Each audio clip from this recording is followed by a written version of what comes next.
Srivastav, Additional Secretary, Europe West, Ministry of External Affairs, India, the two best people to talk about an evolving tech bridge that is emerging between the EU and India. Since this is a conversation session, I'll dive right into questions for each of you. And perhaps, Professor Sood, to start with you, given the geopolitical context we are in today and India's own goals and ambitions, why is the EU an important partner for us, particularly on strategic technologies? What do they bring to the table that is unique, and why we are pursuing this partnership from the Indian perspective?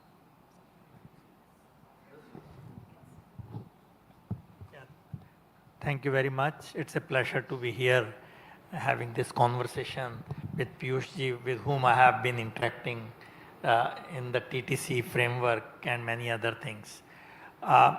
If you look at it, we have a long tradition of cooperating or collaborating with EU since 2001. And of course in 2004 we had a science and technology framework. And that has been going on. So if you look at our trade with EU is also no small, it's almost 140 billion euro if I'm not wrong, and it is perhaps one of the largest. So we have economic interdependence, we have shared values in our governance, and we have common interests. And science and technology and innovation, they really form the core of any country's economy. So it's very natural that India and Europe should do this on a much more accelerated pace and on a bigger scale. So the TTC, which we will talk about, has come. It is a framework which has come about 2 years back after our Honorable Prime Minister met the President of EU. So under that, few things are happening, but there is a scope to do much more. Yeah, great. We will come to the scope and the ambition of the TTC, but same question to you, Mr. Srivastav. So for a long time in Delhi, we saw a very strong partnership with the member states, but with the EU, it really needed a driving force, and it feels like trade and tech cooperation has given it this new life and it's sort of a new drive pumped in the relationship, as we saw with the EU Commission President's visit to Delhi, a historic visit with the almost the entire College of Commissioners. So from your perspective, again, like, why is the EU an important partner, and do you see the shift with the focus on trade and tech? Has it accelerated the EU-India relationship? Yeah, thank you, Garima. Good afternoon, sir. Good afternoon, everyone. Let me first of all thank Carnegie for having me here in this very important session. And I must say that this Global Technology Summit is very timely, and in the present context when we see this tech, including AI, cyber, big data, quantum computing, nanotechnologies, these are the big drivers of growth for future. I would start with giving a little broader context of India-EU relations. As we know, we have a strategic partnership for over 2 decades now. Our cooperation is ever expanding and deepening. You can take trade, investment, defense, security, or technology sectors, from strategic technologies, digital, green technologies, connectivity to mobility. Just to give, as sir has said, last year, EU was our largest trading partner in goods. And even in the realm of mobility and education, there is a very strong cooperation. Indians are among the largest recipients of Erasmus scholarships and even EU blue cards. So having said this, I would now come to some of the, I don't want to bore you with the figures, but I will say this relationship has grown significantly in recent years. If we see, there has been a regular engagement at the highest political level. There is a commitment. We have seen in the historic visit of EU College of Commissioners to India, which was first ever, and there were some very forward-looking outcomes, and uh, the two which easily comes to everyone's mind is the progress in TTC, which we will of course discuss in the next session, and also the directive from the top to make efforts to conclude the FTA by the end of this year. So I see a lot of positivity, a lot of forward movement, and a desire to further deepen this relationship. And whenever we talk of India-EU relationship, the trade, technology, building resilient supply chains forms the core of it. And in that context, as Professor Sood has already mentioned, there is a lot of complementarities. It is a mutually beneficial proposition. I mean, we have shared values, the two largest democracies, pluralistic societies, and open market economies. Then from Indian perspective, it's a fastest growing economy, big market. We have a large talent pool, I mean, a skilled manpower in diverse fields. It's in technology, it's in health, it's in professional services, which can very well complement the EU's demographic demands. On the EU side, there are niche technologies, resources, and of course, their lead in the standards, norm setting. So it's a quite a mutually beneficial proposition, and I see a great future for that. Thank you. Thank you. Thank you so much.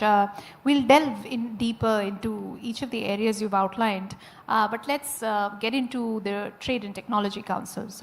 As you mentioned, it was created when the EU Commission President first came to India, and we were all pleasantly surprised by the announcement of the TTC. It is truly unique. We only see it with the EU and US on the one hand and EU and India on the other.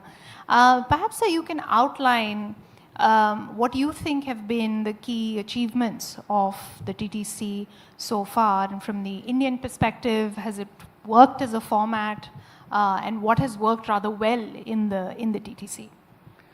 Yeah, actually there are three working groups in TTC, and the first working group is the digital and strategic technologies, and this covers many aspects, of course, and so in all these three verticals, different ministries are involved, and it is being led by, for example, the first one, digital and strategic technologies, is, I think it's chaired by our Honorable Minister Ashwin Vaishnav ji, and Secretary Mighty is leading that. So in that, there are many things which have happened in the last 1.5 years. So we have an understanding on interoperability of digital public infrastructure. How do we push it? How the e-signatures we can enable so that the cross-border trade is facilitated once we have this e-signatures. Then we have MOU which is in the making on 6G. So we have the Bharat 6G Alliance and the corresponding EU one, and on that again we have a MOU in the making, or it might have already happened. This is what is being discussed very recently. And the third one, which is again very important, is on combining high performance computing and AI. And there is a very specific program which have been launched, which is called Banana, Gyana, not banana, sorry, Gyana. It's not Banana Republic, Gnana. So I think it's from the word Gyan, I guess, but it has a nice acronym, and that has almost, I think, if I'm not wrong, 5 to 10 million euro committed on this. So these three, so what I'm trying to say is these are specific programs which have been rolled out and few things are in the making. So it's really action oriented as much as possible and really see on the ground how we can do it.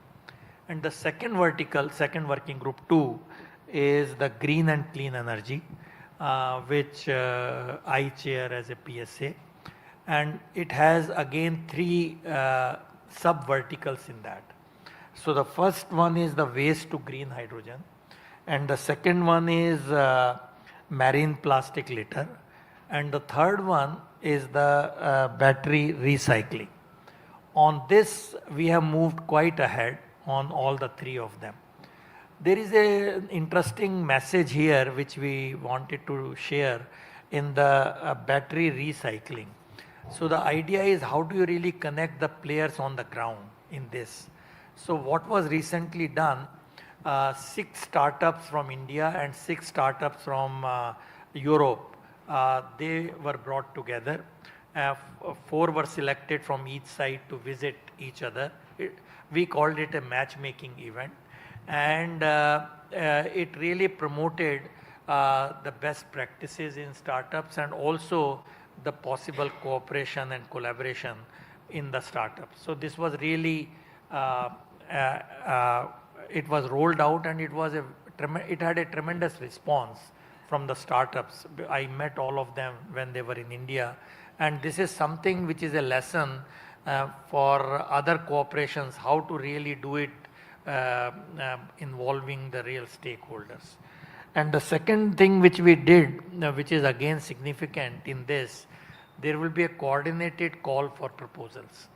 So the Horizon Europe is on the one side, and on our side we have 3 ministries involved, and we have already committed $10 million each, 10 million euros, sorry, in each of these 3 programs, which means 30 million from Europe, 30 million from India. So it's really hard cash on the table, and there will be joint call for proposals. And this is again something to tell you how we can do on a practical level. So it's not only the policies and so on, but it's really going to the researchers and innovators on both sides to cooperate. So that has already been finalized, and for 2 of them, the call for proposal will be done this July. So, and the third one, battery recycling, will happen next year. And we also have Ideathon in marine plastic litter. Again, a tremendous response. We want to see how, again, marine plastic litter, which is quite a big nuisance, how we can handle it and use technology. So, another important thing happened very recently, EV charging standards. How the European standards can be looked at so that there is a ease of interoperability. So that event already happened just before the college visit. So on the third one, which is trade, investment and value chains, supply value chain, many value chains have been looked at. What is the process in energy value chain? What is the process? What are the processes in pharma? What are the processes in other technologies? How can it be strengthened? So again, here many things have happened, and in summary, all the 3 working groups in TTC have made substantial progress in the last 1.5 years. Thank you. Great, thank you for the comprehensive overview. So standards, stakeholders, supply chains, I hear throughout all the 3 verticals. Mr. Srivastava, from the political perspective, what do you see as the key achievements of the TTC? Is it creating new habits of cooperation? Are we, clearly we are having a much more intense dialogue from across the EU Commission. So what are the achievements from your perspective? Yeah, I would add, sir has given a very broad, detailed perspective of the exact levels and areas of cooperation. As you know, TTC was formed. It's a key strategic, political, and economic initiative, which is led at this level. The three ministers from our side, external affairs ministers, commerce and industry, and minister for IT, and three commissioners from the EU side. So idea was, when this was founded, to look at the synergy between the key sectors which we, as Professor Sood has said, the three working groups, focused groups, which is the digital, green technology and trade, investment and resilient value chains, and to progress on it in a collaborative manner, because that's what strategic partnership is all about. So if we see at the progress, we have made good progress. The foundation has been laid. And I would like to add here one more thing, that when the College of Commissioners visited, TTC meeting took place, the second ministerial, but also every commissioner met their Indian counterpart ministers. So this was also an effort to broaden and diversify the areas of cooperation, and some of these actually were discussed maybe first or second time. It was not the regular topics of conversation between the two sides. So there is a progress, and if we take into account our collaboration with individual countries, whether it is France or UK or Germany, Italy, Netherlands, etc., I would say the tech collaboration is on a great, stronger footing now. But yes, we would like to see a little more, and I think two sides are working to see some big projects and initiatives on ground, more industry association and participation, greater mobility of professionals and talent both ways, and of course the other issues of aligning the regulatory standards and early conversations whenever the new technology comes and their implications are decided. So that's where we are. Great. Professor Sood, Mr. Srivastav alluded to it. There is more that we can do, and we do have greater ambition for things. Maybe you can outline some of the impediments we faced and challenges, or ways of making sure that we unlock the potential of the TTC to do more. What would those areas be? Yeah, I think in any cooperation, the trust is the key factor. So we have to make sure that there is a complete trust on either side, and so that there is a flawless flow of ideas and exchanges, as well as the action points. So trust has to be built up, and when there are regulatory frameworks from one side or the other, one has to also understand the other side viewpoint. There could be very regulatory frameworks from the EU side, but when it comes to India, we have to see what are our sensitivities, what is our take. So I would say that it's a dialogue which cannot be written in stone. We need to be nimble about it, we need to be accommodating about it, and that way we can build the trust in step by step. One thing which I find, we don't have to solve all regulatory problems between the two sides once for all and then do it. I think we should continue to do as we go along, few things at a time which are pretty clear, and we make example out of it. For example, in AI. For example, AI is on everyone's agenda, right? Now, can we have a global data framework for AI? Because we know that data is the key issue, and there are issues with privacy, copyrights, all those very important issues. How do we enable this global data framework? Now, this will happen by understanding each other's regulatory framework. Europe has a AI safety thing put out, and our report is in the final form will be also coming out very soon. As you know, we had put a draft report on Mighty had it on its website, and comments were sought from the public, and now it is being finalized. So this is something, again, one thing which one has to see, how do we see that our developers and deployers both understand the regulatory framework of each side and do it. So this is one example which I think we have to address sooner than later, because AI will not wait for all these regulatory frameworks to be hammered and then go about. We need to really move on very fast. So I guess other than that, we have to only see how do we put resources in place when we are talking of R&D cooperation leading to innovation and trade. We need to see that both the sides are clear what are the kind of support we can give, and also involve industry in a very major way. It cannot be from G to G.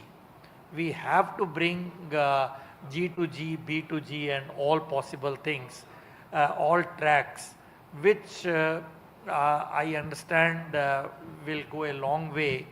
In some of the verticals it's happening, I am not saying that, but probably it should be happening in a more structured manner also, so that industries and startups on both sides are as much engaged as government. Government is very well engaged actually. We need to see the same kind of, should I say, enthusiasm and anxiety both on both sides to be engaging. That I think is the key to the success of our cooperation. So if I'm hearing it right, we need a EU-India trust framework also.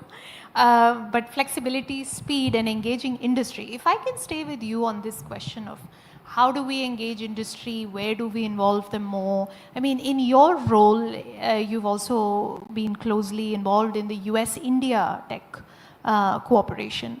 What are the formats, particularly involvement of private sector, that could serve as an interesting example for our friends in Europe? And do you think there's some ways of translating some of that momentum and enthusiasm for the EU-India relationship?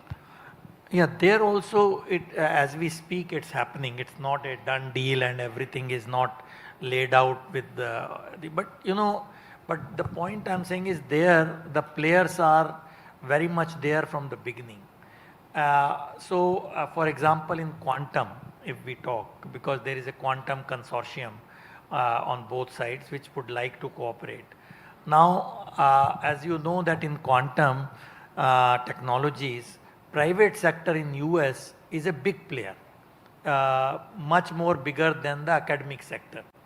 Of course, India, it's not that much. We are more, the effort is more on government side, and the industry is now coming up with startups and so on. So that is something we can learn from that how these big technologies, we need to see that the industry participation is really sought, not really just, we should not leave it to chance or just simple diffusion, but actually it should be accelerated diffusion of industry involvement in any of this. A small step has been taken in the clean and green energy, because we brought startups, 4 from either side, to visit and really form the kind of links. And good news is that though the visit happened last year, they are now very practically engaged and taking it to a commercial level. And similarly, we can have platforms where the startups from EU and the startups from India both really can come together. And of course, the big industries is one thing. So I have a feeling we can start doing this in all our dialogues. And I'm sure like quantum, AI is another area where of course private sector is extremely involved. Similarly in semiconductors, again which is a big area for us because we have started relatively late in semiconductor technology. But again an area where Europe and India, can we really make a consortium in semiconductor technologies?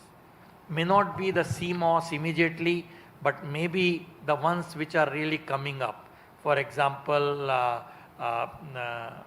silicon carbide, gallium nitride, or the, other 2D materials, which are still pre-competitive. They are not fully competitive. CMOS is not pre-competitive. It's really a very mature technology. So I will think in a semiconductor technology, which is at the heart of almost all technologies, we need to see how Europe and India can involve the private players and the government support in a big way. Great, thank you very much. Mr. Srivastav, similar question for you. What can be done to unlock the potential of the TTC? You alluded to it as well, involvement of the private sector, speed, working on technologies as they come up. But what do we need to do in terms of maybe structures, formats, or other areas you'd like to mention? Yeah, I think that's a very important question, and I think Professor Sood has explained this in detail. But I look at it from slightly different perspective. If we look at the progress in, it's less than 2 years since the first meeting of TTC took place. And we also have to understand we are dealing with EU. It's not individual countries. So when we talk of industry participation, there are challenges. But having said this, if you look at the outcome document of this leaders' declaration of EU college visit, it is mentioned that there has to be focus on strict timelines, the big projects, and very closer and structured industry participation in all verticals. The TTC has led to, I would say, other than all these examples which Professor Sood has mentioned in AI, in MOU on semiconductors, in telecom, the supply chains, in the green technologies, especially in the working group 3, which is trade and resilient supply chains. If you look at, it has led to developing a greater trust, and some of the key market access issues which were lingering for a very, very long time, like EU plant products in India, Indian aquaculture industries in EU, or even EU's fast tracking mechanism for organic products. These are all result of these TTC, which were very difficult. So I see the trust building up. But yes, there are still issues which two sides are closely working. I mean, we need to look at while making sure it's a forward-looking collaboration, and traditional or approaches do not become some sort of barriers. Like, I mean, I would like to mention CBAM, for example. It shouldn't act as a non-tariff barrier, but I'm happy that there are discussions taking place, negotiations are happening. So I would see overall there is a lot of comfort in the relationship. There is a commitment from the top. There is a cooperation across diverse sectors, and what is needed that we are now proceeding towards in a more collaborative and synergized manner these key verticals taking forward. So I think we are on the right track, and with the direction of the leadership and of course all stakeholders, it will progress to greater heights in future. I mean, we got two very ambitious deliverables from the leaders' visit, particularly the conclusion, hope for the conclusion of the FTA by the end of the year. But since you mentioned the Trade and Investment Working Group, it would be interesting to see some of the economic security questions that are not covered in the FTA conversation included in this working group as well, where we could talk about market access and other critical issues. So I really hope that the TTC conversation continues. It continues at a fast pace, as you mentioned. It involves more stakeholders, and we see some key deliverables quickly. And I see that we have just 1 minute left.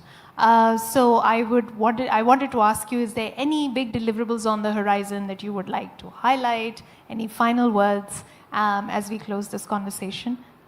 Professor Sood? No, as mentioned, we are on a very good path, and some of the things which we have already chalked out in the very recently held TTC council meeting, we already have a job cut out for us, and we need to make sure that they are completed in the timeline we thought it would be. So we need to keep it action oriented, so that we can take lessons and we can also get encouraged by this. So that's my take. Yeah, I can't agree more, and I have already given my sort of assessment, but going forward, we are still looking for greater engagement at the high level, and of course deliverables not only in the trade technology domain, but also in the wider areas. As I already mentioned, we are looking forward to a next early TTC meeting, and of course the next India-EU summit. And I'm sure we will have a lot of deliverables, the concrete action points for the benefit of our two countries and peoples. Thank you. Thank you very much. Please join me in thanking the panelists. Thank you.